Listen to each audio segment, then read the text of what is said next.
Welcome to my YouTube channel HR educational hub मरमर छात्र छात्री सकल आज तुमालोकर साइंसर परा 37 मार्कर टोटल 37 मार्कर 100% कमन टपिक तुमालोকক দি দিম। तुमालोके যদি এইখিনি চাব পাৰা তেতিয়াহলে तुमालोকক মই 100% গ্যাৰান্টি দি ক'ব পাৰিম যে तुमालोके সেই মাৰ্কখিনি পাবা 37 মাৰ্কৰ চাম। আজি চাম আমি বায়োলজি আৰু যিখিনি ইবিএছ পাৰ্ট আছে সেইখিনি পাৰ্ট আমি तुमालोকক মেনশন কৰি দিম। यार आगते जिखिनि फिजिक्स और केमिस्ट्री আছে গোটেখিনি পাৰ্ট মেনশন কৰা হয়েছে যে কোনখিনি তোমালোকে চাব লাগিব আৰু তোমালোকক যিখিনি তথ্য মই দিম সেই তথ্যখিনি তোমাৰ হাফ ইয়াৰলি এক্সামিনেশন তাৰপিছত ট্ৰিবিউট এক্সামিনেশনৰ মই 28টা জিলাৰ কোৱেশ্চন পেপাৰ সলভ কৰিছো। তো হেতুৰ ওপৰত ভিত্তি কৰি তোমালোকক এই ইনফৰমেশনখিনি দিম। গতিকে তোমালোকে ভালদৰে চাই যা কোনকেইটা টপিক তোমালোকে চাব লাগিব আৰু সেইকেইটা টপিকৰ পৰা কোৱেশ্চন আহিব তোমালোকৰ মেট্ৰিক পৰীক্ষাত। পৰমৰ ছাত্ৰ ছাত্ৰী সকল তোমালোকৰ চেপ্টাৰৰ যে এমসিকিউ আলোচনা কৰা হৈছে লং কুৱেশ্চন আলোচনা কৰা হৈছে তোমালোকে যদি ভিডিও চোৱা নাই প্লেলিষ্টত গৈ ভিডিও চাই লোৱা নহলে মই ডেসক্ৰিপচনত হোৱাটসঅ্যাপ গ্ৰুপৰ লিংক দি দিম। তোমালোকে গ্ৰুপত জয়েন হোৱা তাতে তোমালোকে ভিডিঅ লিংক আৰু পিডিএফ ফাইল তোমালোকে পাই যাবা। তো আৰম্ভ কৰিছো চোৱা আজিৰ ভিডিওটো। সৰ্বপ্ৰথম আমাৰ যেটো চেপ্টাৰ 6 আছে এটো চোৱা এটো জীৱন প্ৰক্ৰিয়া চেপ্টাৰ হয়। এটোৰ পৰা টোটাল 8 মাৰ্ক আহিব। তো তোমালোকে 8 মাৰ্কৰ কাৰণে তুমি কি কি চাব লাগিব এতে চোৱা তোমাৰ ইয়াতে যেটো তোমাৰ জীৱন প্ৰক্ৰিয়া আছে এই জীৱন প্ৰক্ৰিয়াৰ পৰা কোনকেইটা জীৱন প্ৰক্ৰিয়া আমাৰ কাৰণে খুব গুৰুত্বপূৰ্ণ হয় বিশেষকৈ তোমাৰ যেটো সবাথকন আৰু অবাথকন আছে গোটেখিনি কথা তোমাৰ এটো পেজত দিয়া আছে। গতিকে তোমালোকে এই পেজটো ভালদৰে চাবা আৰু ইয়াৰ পৰা তোমাৰ এই যেটো প্ৰশ্নাৱলী আছে সেই প্ৰশ্নাৱলীৰ পৰা তুমি কোনটো চাবা। ইয়াৰ যেটো 1 নম্বৰ যেটো প্ৰশ্ন আছে বহুত ইম্পৰ্টেন্ট হয় 1 নম্বৰ প্ৰশ্ন আৰু তোমাৰ ইয়াতে যেটো 3 নম্বৰ প্ৰশ্ন আছে এই প্ৰশ্নটো দুটা তুমি চাই যাবা। আৰু ইয়াৰ পিছত তোমাৰ যেটো স্বভূষিত পৰিপুষ্টি আৰু পৰভূষিত যেটো পৰিপুষ্টি আছে সেইটো ডিফাৰেন্স তুমি চাবা। আৰু ইয়াৰ লগত যেটো হালু সংশ্লেষণ যেটো বিক্ৰিয়া আছে তাৰ লগত জড়িত তিনিটা পয়েন্ট আছে এই পয়েন্টখিনি তুমি 100% চাই যাবা। এটো বহুত ইম্পৰ্টেন্ট হয় আৰু এই ৰিঅ্যাকশনটো ঠিক আছে। আৰু ইয়াৰ পৰা তুমি চিত্ৰ কোনটো চাব লাগিব এই চিত্ৰটো এটো বহুত ইম্পৰ্টেন্ট হয় এই চিত্ৰটো এই বছৰৰ কাৰণে ঠিক আছে। আৰু তোমালোকৰ কি কি চিত্ৰ দৰকাৰী চিত্ৰ লাগিব সেইখিনি মই অলৰেডি ডিসকাশন কৰা হৈছে গতিকে তুমি হেতু চাই যাবা। আৰু ইয়াত যেটো তোমাৰ কাৰ্যকলাপ আছে এটো তোমাৰ শ্বেতহাৰৰ উপস্থিতি পৰীক্ষা যেটো আছে সেই পৰীক্ষাটো তোমালোকে কিন্তু চাই যাবা। এটো 6.1 বহুত ইম্পৰ্টেন্ট হয়। আৰু তোমালোকৰ এফালে যেটো এটো কাৰ্যকলাপ আছে এই কাৰ্যকলাপটো তুমি চাই যাবা। এই কাৰ্যকলাপটোৰ ভিত্তি কি আৰু ইয়াৰে মূল কি আৰু ইয়াতে তোমাৰ যেটো ৰক্ষীকোষ আছে ৰক্ষীকোষৰ যেটো ডায়াগ্ৰাম আছে সেই ডায়াগ্ৰামটো চাই যাবা। আৰু ইয়াৰে যিকেইটা তোমাৰ অংশ আছে সেই অংশকেইটাৰ যেটো তোমাৰ কাৰ্য আছে সেই কাৰ্যখিনি তুমি চাই যাবা ঠিক আছে। ইয়াৰ পিছত চোৱা আমাৰ পৰভূষিত পুষ্টিৰ যেটো তোমাৰ এটো এমিবাৰ পৰিপুষ্টি আছে সেই পৰিপুষ্টিটো তুমি চাই যাবা ঠিক আছে। আৰু এইফালে চোৱা এটো বহুত ইম্পৰ্টেন্ট হয় তোমালোকৰ এছাৰশন ৰিজনিং বেসড কোৱেশ্চন আহিব পাৰে বা তোমাৰ সিকোয়েন্স বেসড কোৱেশ্চন আহিব পাৰে নাইবা তোমাৰ মিলুৱা ম্যাথ দা ফলোইং আহিব পাৰে। তো ইয়াতে তোমাৰ যিকেটা অংগ আছে সেই অংগকেইটাৰ তুমি পজিশন চাব লাগিব যে কোনটো অংগ ক'ত আছে আৰু এই অংগকেইটা তোমাৰ কেনেকুৱা ধৰণৰ হৰমন নিহৰণ কৰে আৰু সেই হৰমনবোৰৰ কাম কি এই গোটেইখিনি কথা তোমাৰ এই পেজটো দিয়া আছে। তোমালোকে কিন্তু এই পেজৰ পৰা কোৱেশ্চন আহিব তোমালোকৰ পৰীক্ষাত ঠিক আছে। তাৰ পিছত ইফালে তোমাৰ হেতুৰ বিষয় তোমাৰ ইফালেও দিয়া আছে যে কোনটো হৰমনে তোমাৰ কি কাম কৰে আৰু কোনটো হৰমন কেতিয়া নিহৰণ হয় বা কেতিয়া নহয় গোটেইখিনি ইয়াতে ধুনিয়াকে দিয়া আছে। আৰু এই প্ৰশ্নাৱলীৰ পৰা তুমি কি চাবা এতে তুমি চাবা যেটো 5 নম্বৰ যেটো প্ৰশ্ন আছে 5 নম্বৰ প্ৰশ্নটো চাবা বহুত ইম্পৰ্টেন্ট হয়। আৰু তোমাৰ 3 নম্বৰ প্ৰশ্নটো 3 নম্বৰ আৰু 5 নম্বৰ এটো চাবা। ইয়াৰ পিছত চোৱা যেটো আমাৰ সবাথকন অবাথকন আৰু তোমাৰ কোষত ঘটা যিবোৰ পৰিঘটনা আছে বা তোমাৰ সখন আছে সেই গোটেইখিনি কথা তোমাৰ এটো ইয়াতে পয়েন্ট আউট কৰা আছে তুমি এটো কিন্তু চাই যাব লাগিব এটো ইম্পৰ্টেন্ট হয়। আৰু ইয়াতে তোমাৰ এইখিনি কথা ভিতৰৰ কথাখিনি তুমি চাই যাবা ঠিক আছে। আৰু এফালে তোমাৰ এইখিনি তুমি যদি চোৱা তেতিয়াহলে তুমি এই প্ৰশ্নাৱলীটো চাব নালাগে। আৰু যদি প্ৰশ্নাৱলীটো চোৱা তোমাৰ এইখিনি এটাতে ইনক্লুড হৈ আছে। তো প্ৰশ্নাৱলী কেইটা চোৱা এই প্ৰশ্নাৱলীৰ পৰা তুমি কি চাবা মানে তোমাৰ যেটো 4 নম্বৰ যেটো প্ৰশ্ন আছে সেই 4 নম্বৰ প্ৰশ্নটো চাবা। এফালে তোমাৰ যেটো 2 নম্বৰ প্ৰশ্ন আছে 2 নম্বৰ প্ৰশ্নটো তুমি ভালদৰে চাই যাবা ঠিক আছে। আৰু তুমি 1 নম্বৰ প্ৰশ্নটো তোমাৰ আগতে যেটো পেজ দেখুৱালো সেই পেজত এই প্ৰশ্নটোৰ এনসাৰ তাতে আছে ইনক্লুড হৈ আছে গতিকে তুমি এটো নাচালেও হ'ব তুমি তাতে চাব পাৰা। আৰু এইফালে তোমাৰ চোৱা এইবাৰ এই বছৰৰ কাৰণে এটো যোৱা বছৰ আহিছিল ডায়াগ্ৰাম। তো এই বছৰ তোমাৰ এই ডায়াগ্ৰামটো আহাৰ বহুত চান্স আছে। আৰু এই ডায়াগ্ৰামত অৰ্থাৎ মানুহৰ যেটো হৃদযন্ত্ৰ আছে হৃদযন্ত্ৰ তোমাৰ কেনেকৈ ৰক্ত পৰিবহন হয় সেই বিষয়ে তুমি চাই যাবা। ইয়াৰ পৰা কিন্তু এছাৰশন ৰিজনিংৰ কোৱেশ্চন হ'ব পাৰে বা তোমাৰ এইবোৰ ডাইৰেক্টলি চিত্ৰ আঁকিব আহিব পাৰে। তো তুমি এই কথাখিনি তুমি ভালদৰে চাই যাবা এই কথাখিনি বহুত ইম্পৰ্টেন্ট হয়। এফালে তোমাৰ ডায়স্টলিক চাপ আৰু সিস্টলিক চাপ কি আছে হেতু আৰু এফালে তোমাৰ ৰক্তনলিকা যিকেইটা আছে ৰক্তনলিকা ধমনী হীৰা আৰু অনুচক্ৰিকা ঠিক আছে ইয়াৰ বিষয়ে আৰু তোমাৰ তেজ আৰু লক্ষিকাৰ মাজৰ যিটো ডিফাৰেন্স আছে হেতু বহুত ইম্পৰ্টেন্ট হয় তেজ আৰু লক্ষিকাৰ মাজৰ ডিফাৰেন্স তো ইয়াতে লক্ষিকাৰ বিষয়ে দি আছে তেজৰ বিষয়ে তোমালোকে আগতে পঢ়ি আহিছা সেইখিনি তুমি ভালদৰে চাই যাবা আৰু এফালে তোমাৰ উদ্ভিদৰ যিটো পৰিবহন আছে তাতে জাইলেম কলা আৰু ফ্লোয়েম কলাৰ যিটো পাৰ্থক্য আছে হেতু লাগিব তোমাৰ ইয়াতে আছে সেইখিনি কথা এইটো প্যাৰাগ্ৰাফত আছে আৰু ইফালে তোমাৰ এইটো প্যাৰাগ্ৰাফত আছে বহুত ইম্পৰ্টেন্ট হয় যেটো তোমাৰ বাষ্পমোচন যিটো প্ৰক্ৰিয়া আছে বা যিটো প্ৰসাধন প্ৰক্ৰিয়া আছে এই প্ৰসাধন প্ৰক্ৰিয়াৰ লগত জড়িত কি পৰিঘটনা লগ হৈ আছে সেই গুটেখিনি কথা তোমাৰ এইটো প্যাৰাগ্ৰাফ আৰু এইটো প্যাৰাগ্ৰাফত পাবা গতিকে এইখিনি তুমি ভালদৰে চাই যাবা আৰু এফালে তোমাৰ এইটো যিটো প্ৰশ্নাৱলী আছে সেই প্ৰশ্নাৱলীৰ পৰা তোমাৰ এফালে চা তোমাৰ যেটো 5 নম্বৰ যেটো প্ৰশ্ন আছে 5 নম্বৰ প্ৰশ্নটো ইফালে 2 নম্বৰ প্ৰশ্ন আৰু 1 নম্বৰ প্ৰশ্ন মানে 1 2 আৰু তোমাৰ 5 নম্বৰ এই কোৱেশ্চন তিনিটা বহুত ইম্পৰ্টেন্ট হয় আৰু তোমাৰ যেটো ৰেচন ক্ৰিয়া এটো তোমাৰ মই চিত্ৰৰ বিষয় এটা ভিডিও আপলোড কৰিছো তোমালোকে তাতে চাই লবা তাতে এখিনি ধুনিয়াকে দিয়া আছে আৰু এইটো বহুত ইম্পৰ্টেন্ট হয় যেটো তোমাৰ নেফ্ৰন আছে নেফ্ৰনৰ গঠন গুটেখিনি কথা তোমাৰ এটো প্যাৰাগ্ৰাফ আৰু এটো প্যাৰাগ্ৰাফত দিয়া আছে আৰু এই চিত্ৰটো কিন্তু তুমি ভালদৰে চাব লাগিব চিত্ৰটোৰ পৰা কিন্তু কোৱেশ্চন আহাৰ বহুতে চান্স আছে আৰু তোমাৰ ইয়াতে তোমাৰ যেটো কৃত্ৰিম বৃক্ক আছে অৰ্থাৎ ডায়ালাইসিস যেটো মেথড আছে সেই ডায়ালাইসিস মেথডটো তুমি ভালদৰে চাই যাবা এৰ পিছত চা তোমাৰ উদ্ভিদৰ যেটো ৰেচন ক্ৰিয়া আছে উদ্ভিদৰ ৰেচন ক্ৰিয়াৰ ওপৰত কিন্তু এছাৰশন আৰু ৰিজনিং টাইপৰ কোৱেশ্চন হ'ব পাৰে গতিকে তুমি এইখিনি চাই যাবা ভালদৰে এই পাৰ্টখিনি আৰু তোমাৰ ইফালে তোমাৰ এটো চা তোমাৰ 3 নম্বৰ যেটো প্ৰশ্ন আছে 3 নম্বৰ প্ৰশ্নটো চাবা আৰু এই যেটো 1 নম্বৰ প্ৰশ্ন তোমালোকক কাগজতে দেখাই দিলো হেতু আৰু তোমাৰ অনুশীলনীৰ পৰা তুমি কি চাবা যিকেটা এমসিকিউ আছে এমসিকিউ কেটা তো চাবই লাগিব এফালে তোমাৰ এই যেটো 12 নম্বৰ যেটো প্ৰশ্ন আছে না এটো চা জাইলেম আৰু ফ্লোয়েম দ্ৰব্যৰ পৰিবহনৰ পাৰ্থক্য কি এটো এফালে 8 নম্বৰ সমাথকন আৰু অবাথকনৰ মাজৰ পাৰ্থক্য আৰু এফালে 7 নম্বৰ প্ৰশ্নটোৰ পৰা তুমি কি চাবা চোৱা নিয়ন্ত্ৰণ আৰু সমন্বয় চেপ্টাৰ আছে এই চেপ্টাৰৰ পৰা তোমাৰ এইফালে তোমাৰ যিখিনি কথা আছে এটো স্নায়ুকোষ আৰু ইফালে আছে তোমাৰ স্নায়ুবক্ষীৰ সংযোজন কেনেকৈ হয় এই গুটেখিনি কথা ইয়াতে ধুনিয়াকে দিয়া আছে ইয়াৰ পৰা কিন্তু তোমাৰ 1 মাৰ্কৰ কোৱেশ্চন হ'ব পাৰে 2 মাৰ্কৰ কোৱেশ্চন হ'ব পাৰে আৰু এইটোৰ ওপৰত তোমাৰ সিকোয়েন্স বেস কোৱেশ্চন হ'ব পাৰে গতিকে তুমি এইটো পেজ তুমি পঢ়িব লাগিব ধুনিয়াকে পঢ়ি যাবা এটো আৰু এইটো যেটো তোমাৰ প্ৰতীপ ধনু আছে প্ৰতীপ ধনু হেতু চোৱা তোমালোকৰ এই পেজটো বহুত ইম্পৰ্টেন্ট হয় এই পেজটো গুটেখিনি পেজ বহুত দৰকাৰ হয় আৰু এই যেটো তোমাৰ প্ৰতীপ ধনু আছে এটো তোমাৰ সিকোয়েন্স কেনেকৈ যায় আৰু তোমাৰ এটো কেনেকৈ বাৰ্তাবোৰ আহে গুটেখিনি কথা তুমি জানিব লাগিব আৰু মানুহৰ মস্তিষ্কৰ বিষয়ে এটো পঢ়িবই লাগিব ইয়াৰ পৰা কিন্তু কোৱেশ্চন আহিব আৰু চিত্ৰটো ডায়াগ্ৰামটো এই গুটেখিনি কথা তুমি চাব লাগিব আৰু কেনেকুৱা ধৰণৰ কোৱেশ্চন আহে তুমি প্ৰিবোৰ্ড এক্সামিনেশনৰ কোৱেশ্চন পেপাৰ চালে ধুনিয়াকে গম পাবা ঠিক আছে তো তুমি এইখিনি চালা এইখিনি চোৱাৰ পিছত তোমাৰ সাইটো স্নায়ু কলাবোৰে কেনেকৈ ক্ৰিয়া কৰে এইখিনি তুমি 2 মাৰ্কৰ কোৱেশ্চনৰ কাৰণে তুমি এইখিনি চাব লাগিব ঠিক আছে 2 মাৰ্কৰ কাৰণে তুমি এইখিনি চাবা আৰু এফালে 5 নম্বৰ প্ৰশ্ন চাবা 4 নম্বৰ প্ৰশ্ন চাবা 5 নম্বৰ 4 নম্বৰ আৰু ইয়াৰ পৰা তোমাৰ 1 নম্বৰ প্ৰশ্নটো তুমি চাবা আৰু এই দুটা প্ৰশ্ন তোমাৰ অলৰেডি হিফালে ডিসকাশন কৰিলে তাৰ পৰা আহিব আৰু এইখিনিৰ পৰা তুমি কি চাবা যেটো আমাৰ নীলা জীৱনৰ পাত আছে বা তোমাৰ টাসমিনৰ যেটো প্ল্যান্ট আছে সেই প্ল্যান্টে কেনেদৰে ৰাসায়নিক সমন্বয় সংযোগ কৰে সেই কথাখিনি তোমাৰ এইটো প্যাৰাগ্ৰাফত ধুনিয়াকে দিয়া আছে এটো কিন্তু তোমালোকে চাব লাগিব ঠিক আছে আৰু এইটো পেজ এটো ইয়াতে তোমাৰ ভূকেন্দ্ৰবেগ ৰাসায়নিক জলানুবেগ আৰু তোমাৰ আছে কেমোট্ৰিভিজম বা ৰসায়নুবেগ গুটেখিনি কথা তোমাৰ ইয়াতে ধুনিয়াকে দিয়া আছে এৰ পৰা কিন্তু তুমি চাব লাগিব বহুত ইম্পৰ্টেন্ট হয় আৰু তোমাৰ এই যেটো কাৰ্যকলাপ আছে এই কাৰ্যকলাপটো এটো তোমাৰ ইয়াতে এই যেটো ডায়াগ্ৰাম আছে ডায়াগ্ৰামটো আৰু কাৰ্যকলাপটো তো এই কাৰ্যকলাপটোৰ আনসাৰ তোমাৰ ইয়াতে ইনক্লুড হৈ আছে গুটেখিনি কথা তুমি চাব লাগিব তাৰ পিছত এফালে চোৱা যেটো তোমাৰ উদ্ভিদৰ হৰমন আছে উদ্ভিদৰ হৰমনৰ বিষয়ে তোমালোকৰ যেতিয়া মই এমসিকিউ পঢ়াইছো তেতিয়া হলে তোমালোকৰ মই 100% ডেসক্ৰিপচন দিছো যে কোনটোৱে কি কাম কৰে তো তুমি এইটো প্যাৰাগ্ৰাফ পঢ়িব লাগিব ইয়াতে তোমাৰ উদ্ভিদৰ হৰমনৰ বিষয়ে দিয়া আছে আৰু এইফালে এই প্ৰশ্নাৱলীৰ পৰা তুমি কোনটো চাবা এই প্ৰশ্নাৱলীৰ ফালে তোমাৰ যেটো 2 নম্বৰ প্ৰশ্ন আছে 2 নম্বৰ প্ৰশ্নটো চাবা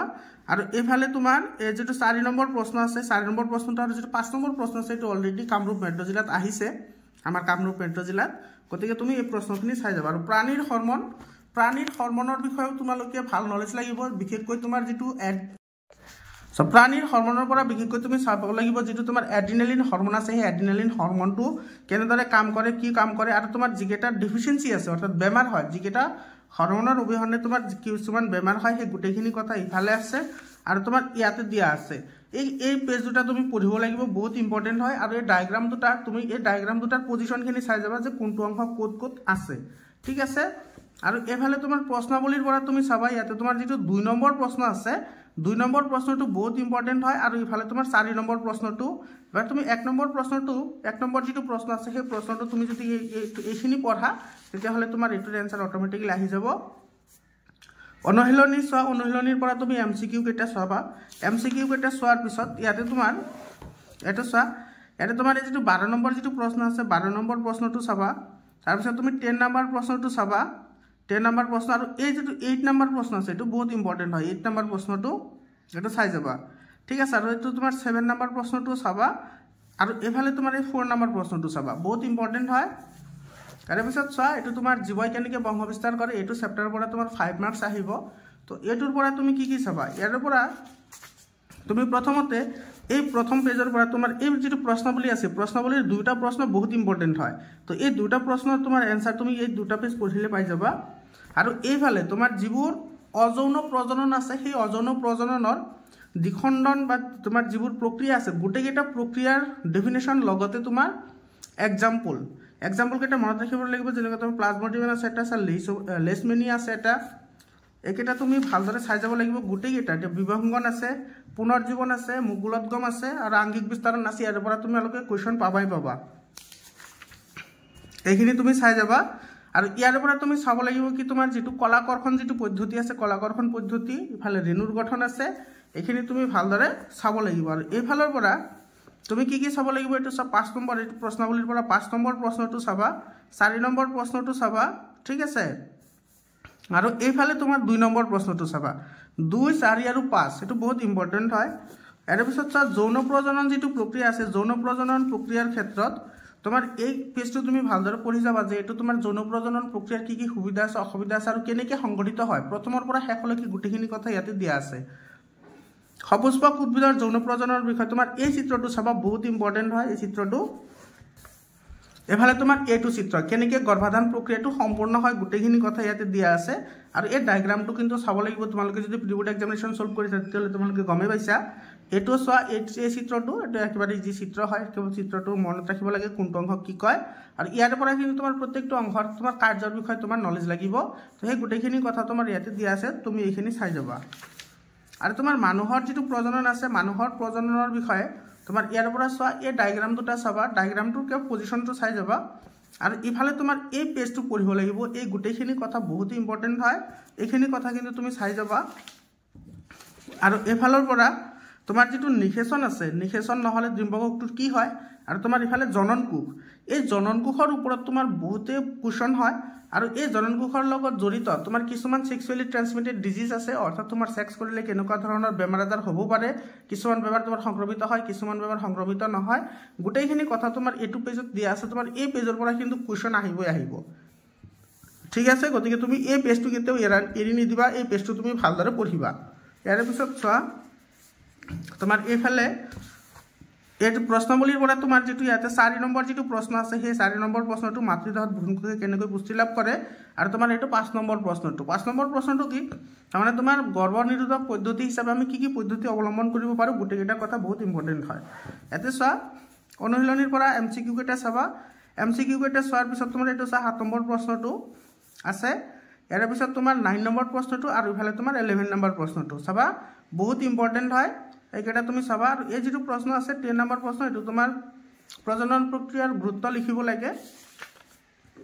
বংশগতি আৰু ক্ৰমবিকাশ এটো চেপ্টাৰৰ পৰা 5 মাৰ্কস আহিব তোমালোকৰ সো ইয়াৰ পৰা তুমি কি চাবা ইয়াৰ পৰা তোমাৰ যেটো 1 নম্বৰ যেটো প্ৰশ্ন আছে সেই প্ৰশ্নটো চাবা বহুত ইম্পৰ্টেন্ট হয় 1 নম্বৰ প্ৰশ্নটো আৰু এইফালৰ পৰা মেন্ডেলৰ যেটো এক সংকৰণ পৰীক্ষা আছে সেইখিনি ইয়াতে দিয়া আছে এক সংকৰণ পৰীক্ষাটো তুমি ভালদৰে চাব লাগিব আৰু বুজিব লাগিব যে এক সংকৰণ পৰীক্ষাটো একচুয়ালি হয় কি তাৰ পিছত তোমাৰ এটো দ্বিসংকৰণ পৰীক্ষা আছে দ্বিসংকৰণ পৰীক্ষা এটো এইখিনি চাব লাগিব বিশেষকৈ তোমাৰ এই যেটো ডায়াগ্ৰাম আছে এই ডায়াগ্ৰামটো আৰু ইফালৰ তোমাৰ এই ডায়াগ্ৰামটো ঠিক আছে এইখিনি চাবা আৰু তোমাৰ লিংগ নিৰ্ধাৰণ কেনেকৈ কৰা হয় এই গুটেখিনি কথা তোমালোকে ক্লাস 8 তো পঢ়িছা তো এইখিনি কথা তুমি চাই যাবা আৰু এইফালে তুমি কোনটো চাবা ইয়াৰে পৰা তুমি চাবা এইটো চোৱা তোমাৰ যিটো 2 নম্বৰ যিটো প্ৰশ্ন আছে সেই 2 নম্বৰ প্ৰশ্নটো চাবা আৰু 3 নম্বৰ প্ৰশ্নটো চাবা 2 আৰু 3 বহুত ইম্পৰ্টেণ্ট হয় ইয়াৰ পৰা 2 আৰু 3 নম্বৰটো আৰু ব্যাখ্যামূলক উদাহৰণ যিটো আছে এটোৰ পৰা তোমাৰ নালাগে এটো যিটো আৰ্জিত চৰিত্ৰ আৰু বংশানুক্ৰমিক চৰিত্ৰ আছে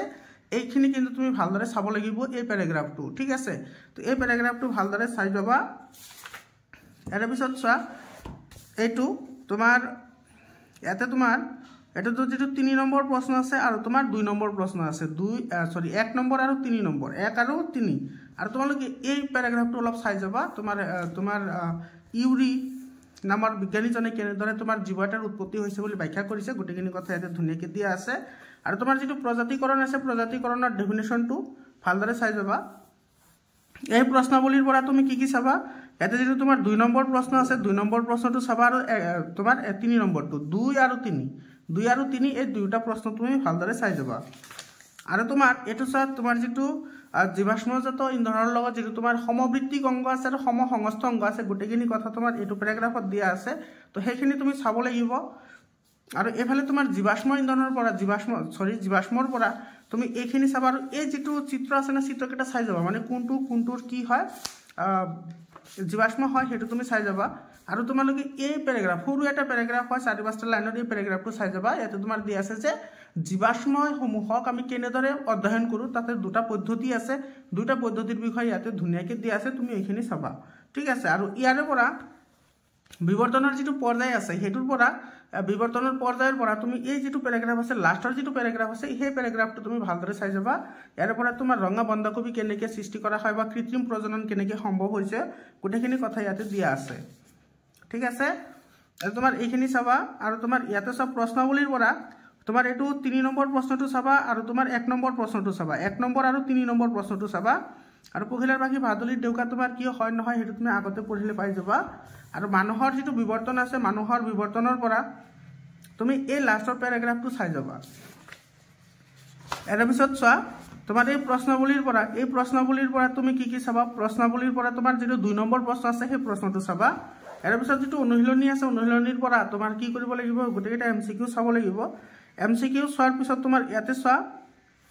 তুমি কি চাবা ইয়াতে তোমাৰ যেটো 5 নম্বৰ যেটো প্ৰশ্ন আছে 5 নম্বৰ প্ৰশ্নটো চাবা তাৰ পিছত তোমাৰ এটো 8 নম্বৰ প্ৰশ্নটো চাবা 8 নম্বৰ প্ৰশ্নটো ইম্পৰ্টেন্ট হয় আৰু এফালে তোমাৰ 12 নম্বৰ যেটো প্ৰশ্ন আছে সেই 12 নম্বৰ প্ৰশ্নটো বহুত ইম্পৰ্টেন্ট হয় বুজি পালানে তো এইখিনি হৈ গল আমাৰ বায়োলজি পাৰ্ট এতিয়া আহিছে আমাৰ যেটো ইভিএস আছে অৰ্থাৎ পৰিবেশ চেপ্টাৰ আছে বা ইকোসিস্টেম আছে হেতুৰ পৰা তুমি কি চাব লাগিব এটো চোৱা ইয়াৰ পৰা যেটো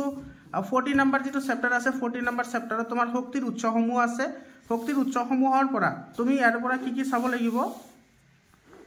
ইয়াতে যেটো তোমাৰ ইন্ধন এটাৰ ভাল গুণ কি আছে সেই গুণকেইটা তুমি চাবা আৰু এই প্ৰশ্নাৱলীৰ পৰা চাবা তোমাৰ ইয়াৰে তোমাৰ যেটো 3 নম্বৰ যেটো প্ৰশ্ন আছে 3 নম্বৰ প্ৰশ্নটো চাবা আৰু পৰম্পৰাগত শক্তিৰ উৎসৰ গোটেইকেটা এক্সাম্পল লাগিব আৰু জীৱাশ্মজাত যেটো ইন্ধন আছে সেই ইন্ধনৰ তোমাৰ কি সুবিধা আৰু কি অসুবিধা আছে সেইখিনি তুমি চাই যাবা আৰু তোমাৰ পৰম্পৰাগত শক্তিৰ উৎসৰ ভিতৰত যিকেটা তোমাৰ শক্তিৰ উৎস আছে গোটেইকেটা ডেফিনেশন আৰু ইয়াৰে সুবিধা আৰু অসুবিধা কিন্তু তুমি জানিব লাগিব সুবিধা আৰু অসুবিধা তুমি চাই যাবা ঠিক আছে তো ইয়াৰ পিছত তোমাৰ এটো চা জীৱভৰ কি জীৱভৰৰ বিষয়ে তুমি গোটেইখিনি কথা ভালদৰে চাব লাগিব আৰু বিশেষকৈ তোমাৰ জৈৱ গেছ প্ৰকল্প যেটো আছে জৈৱ গেছ প্ৰকল্পত তোমাৰ কেনেদৰে সহায় কৰে বা কি ইয়াতে উপাদান থাকে মেইন উপাদান গোটেইখিনি ইয়াতে দিয়া আছে তুমি এইখিনি চাবা আৰু ইয়াতে তোমাৰ এটো পাৰ্টটো চাই যাবা এটো তোমাৰ ভিতৰৰ যিখিনি পাৰ্ট আছে হেটো আৰু তোমাৰ এফালৰ পৰা এই যেটো প্যাৰাগ্ৰাফ আছে ইয়াৰ এই প্যাৰাগ্ৰাফটো তুমি ভালদৰে চাই যাবা ইয়াৰ পিছত চোৱা তোমাৰ এই প্ৰশ্নাৱলীৰ পৰা তুমি কি চাবা এটো 3 নম্বৰ প্ৰশ্নটো চাবা আৰু 2 নম্বৰ প্ৰশ্নটো 2 আৰু 3 এই প্ৰশ্ন দুটা তুমি বহুত ইম্পৰ্টেন্ট হয় 2 আৰু 3 নম্বৰটো তুমি এইটোকেটা চাই যাবা আৰু এফালৰ পৰা তোমাৰ সৌৰ শক্তিৰ ওপৰত ভিত্তি কৰি তোমাৰ এইখিনি চাবা এই বিশেষকৈ এই তোমাৰ লাষ্টৰ যেটো লাইন আছে এই লাইনটো তুমি ভালদৰে চাই যাব লাগিব বহুত ইম্পৰ্টেন্ট হয় আৰু এফালে যেটো সোলাৰ কুকাৰ আছে সোলাৰ কুকাৰৰ যেটো তোমাৰ ডেফিনেশন আছে এই ডেফিনেশনটো বহুত ইম্পৰ্টেন্ট হয় এটো তুমি চাব লাগিব আৰু এইফালে তোমাৰ এইখিনি প্যাৰাগ্ৰাফৰ পৰা তোমাৰ এই যেটো প্ৰথম প্যাৰাগ্ৰাফ আছে আৰু যেটো লাষ্টৰ প্যাৰাগ্ৰাফ আছে এই দুটা প্যাৰাগ্ৰাফ তুমি ভালদৰে চাই যাবা আৰু তোমাৰ জোৱাৰ ভাটাৰ শক্তিৰ লগত কেনেকৈ তোমাৰ মাধ্যা কাৰ্বনিক শক্তি জড়িত হৈ আছে এই কথাখিনি তুমি ইয়াতে চাই যাবা আৰু এফালৰ পৰা তুমি চাব লাগিব এটা মহাসামুদ্রিক শক্তি তোমার কিমান কিলোমিটার পর্যন্ত ই হলে তোমার এটা এমসিকিউ হিসাবে তুমি এখানে চাবা আর তোমার যেটো নিউক্লিয়ার শক্তি আছে নিউক্লিয়ার শক্তিৰ লগত জড়িত গোটেইখিনি কথা তুমি চাব লাগিব বহুত ইম্পৰ্টেন্ট হয় এইটো তোমাৰ ই আছে প্যাৰাগ্ৰাফ আছে এই প্যাৰাগ্ৰাফটো এৰ পিছত তোমাৰ চোৱা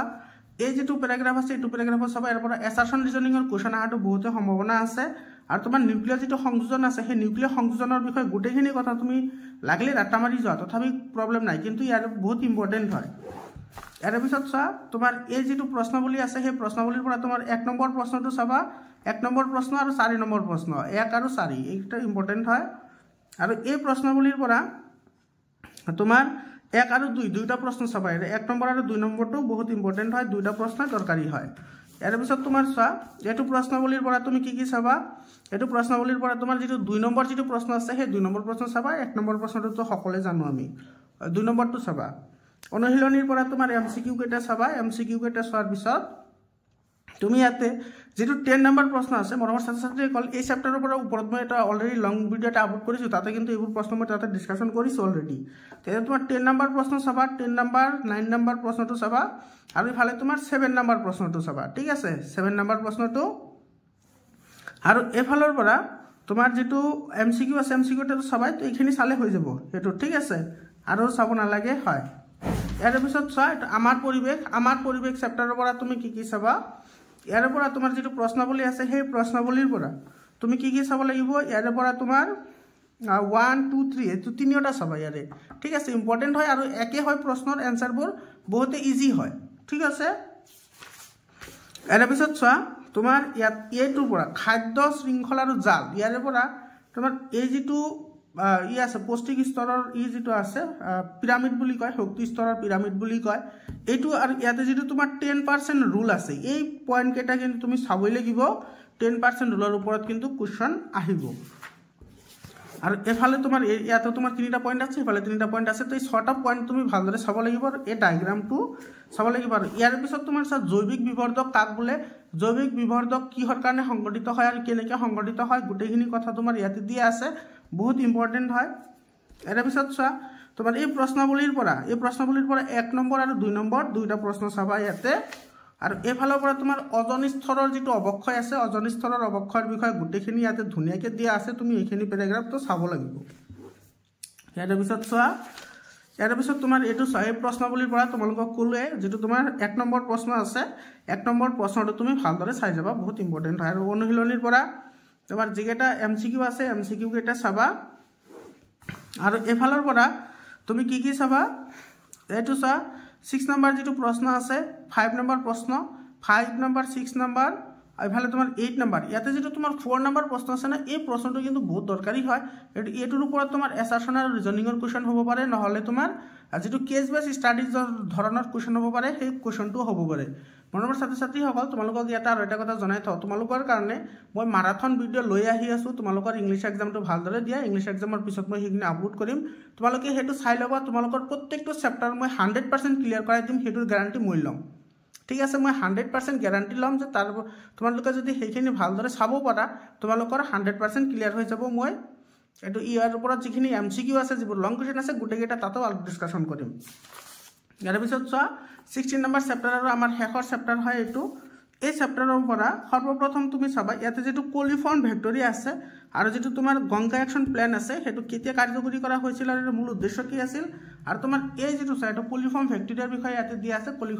কলিফৰ্ম যেটো ভেক্টৰি আছে হেতু কি বুজায় হেতু তুমি চাবা এৰ পিছত চোৱা যেটো আমাৰ 3R প্ৰিন্সিপল আছে 3R প্ৰিন্সিপলটো তুমি ভালদৰে চাই যাবা আৰু কনসেপচন ক্লিয়াৰ কৰিবা ঠিক আছে 3R ৰুলৰ ওপৰত তোমাৰ টেকনিক্যাল কোৱেশ্চন হ'ব পাৰে তাৰ পিছত তোমাৰ এইখিনি প্যাৰাগ্ৰাফ তুমি চাব লাগিব এৰ পিছত তোমাৰ এটো প্ৰশ্নাৱলী এই প্ৰশ্নাৱলীৰ পৰা তুমি কি চাব লাগিব এটা যেটো তোমাৰ 4 নম্বৰ প্ৰশ্ন আছে সেই 4 নম্বৰ প্ৰশ্নটো চাব লাগিব আৰু 1 নম্বৰ প্ৰশ্নটো 1 আৰু 4 বহুত ইম্পৰ্টেন্ট হয় তুমি দুটা প্ৰশ্ন চাই যাবা আৰু বনাঞ্চল আৰু বন্যপ্ৰাণী এইখিনিৰ ওপৰত তুমি কি চাব লাগিব যেটা তোমাৰ অংশীদাৰ আছে বন্যপ্ৰাণীৰ যেটা অংশীদাৰ আছে হেখিনি কথা ইয়াতে ধুনিয়াকৈ দিয়া আছে তুমি এইখিনি চাবা আৰু ইয়াতে তুমি চাব লাগিব এইটো পেজত তোমাৰ বন্যপ্ৰাণী বা বনাঞ্চল সংৰক্ষণৰ কাৰণে কোনকেইটা জাতি বা সম্প্ৰদায় ভাৰতবৰ্ষৰ মানুহে কেনেদৰে সহায় কৰিছিল গোটেইখিনি কথা ইয়াতে দিয়া আছে অমৃতাদেৱী বিষ্ণুৰ যিটো সম্প্ৰদায় আছে সেইটো তোমাৰ কেনেকৈ প্ৰাণ আহুতি দিছিল কেতিয়া প্ৰাণ আহুতি দিছিল তাৰপিছত চিপকো আন্দোলন কি হয় গোটেইখিনি কথা ইয়াতে ধুনীয়াকৈ দিয়া আছে তুমি এইখিনি চাবা আৰু বহনক্ষম উন্নয়নৰ যিটো তোমাৰ আছে কনচেপশ্যন আছে সেই কনচেপশ্যনটো তুমি ভালদৰে ক্লিয়াৰ কৰি যাবা আৰু এই প্ৰশ্নাৱলীৰ পৰা তুমি চাবা কি 2 মাৰ্কৰ কুৱেশ্যনৰ কাৰণে 2টা প্ৰশ্ন চাবা ইয়াতে আৰু তোমাৰ এফালে তোমাৰ কি আছে এফালে তোমাৰ এটো চোৱা নদী বান্ধ যিটো আছে নদী বান্ধৰ সমস্যা নদী বান্ধৰ সুবিধা গোটেইখিনি চাব লাগিব আৰু তোমাৰ পানী সঞ্চয়নৰ যিটো ব্যৱস্থা আছে পানী সঞ্চয়নৰ ব্যৱস্থাৰ লগত তোমাৰ এইটো পেজ পঢ়িবই লাগিব এতে তোমাৰ কোনটো ৰাজ্যই কেনেকুৱা ধৰণৰ পানী সঞ্চয়নৰ ব্যৱস্থা উল্লেখ কৰিছে গোটেইখিনি কথা ইয়াত দিয়া আছে ধুনীয়াকৈ ইয়াৰ পৰা কিন্তু তোমাৰ এমসিকিউ বা ম্যাথছ দা ফলোইং কোৱেশ্চন হ'ব পাৰে প্ৰশ্নাৱলীৰ যিটো আছে প্ৰশ্নাৱলীৰ পৰা তুমি কোনটো চাব লাগিব ইয়াতে যিটো তোমাৰ 3 নম্বৰ প্ৰশ্ন আছে 3 নম্বৰ প্ৰশ্নটো আৰু তোমাৰ ইয়াতে তোমাৰ যিটো 2 নম্বৰ প্ৰশ্ন আছে 2 নম্বৰ প্ৰশ্নটো চাবা আৰু ইয়াৰ পৰা তোমাৰ কয়লা আৰু পেট্ৰলিয়াম এটোতো আগতে আমি পঢ়িছো প্ৰাকৃতিক সম্পদৰ আভাস এটো তোমাৰ নালাগে অনুশীলনীৰ যিটো আছে অনুশীলনীৰ পৰা তোমাৰ ইয়াতে তোমাৰ যিটো 1 নম্বৰ প্ৰশ্ন 2 নম্বৰ প্ৰশ্ন আৰু 3 নম্বৰ 1 2 3 বহুত ইম্পৰ্টেন্ট হয় আৰু এইফালে তুমি কি চাবা এটো তোমাৰ 5 নম্বৰ প্ৰশ্নটো চাবা 5 নম্বৰ প্ৰশ্নটো আৰু 6 নম্বৰ প্ৰশ্নটো এইকেইটা চাবা বহুত ইম্পৰ্টেন্ট হয় তো মৰমৰ ছাত্ৰ-ছাত্ৰী সকল এইখিনি তুমি অলপকে যদি চাব পাৰা মই তোমালোকক গ্যাৰান্টি দিব পাৰিম তোমালোকে 37 মাৰ্ক টোটাল এমসিকিউ আৰু তোমাৰ লং কোৱেশ্চন গোটেইকেইটা ইয়াৰ পৰা আহিব তো তোমালোকৰ যেটো মাৰাথন ভিডিও আহিব সেই ভিডিওখিনি তোমালোকে চাই যাবা এমসিকিউ খিনি 100% ক্লিয়াৰ হৈ যাব তো মৰমৰ ছাত্ৰ-ছাত্ৰী সকল আজিৰ কাৰণে এইখিনি আকৌ লগ পাম বেলেগ এটা ভিডিওলৈ ধন্যবাদ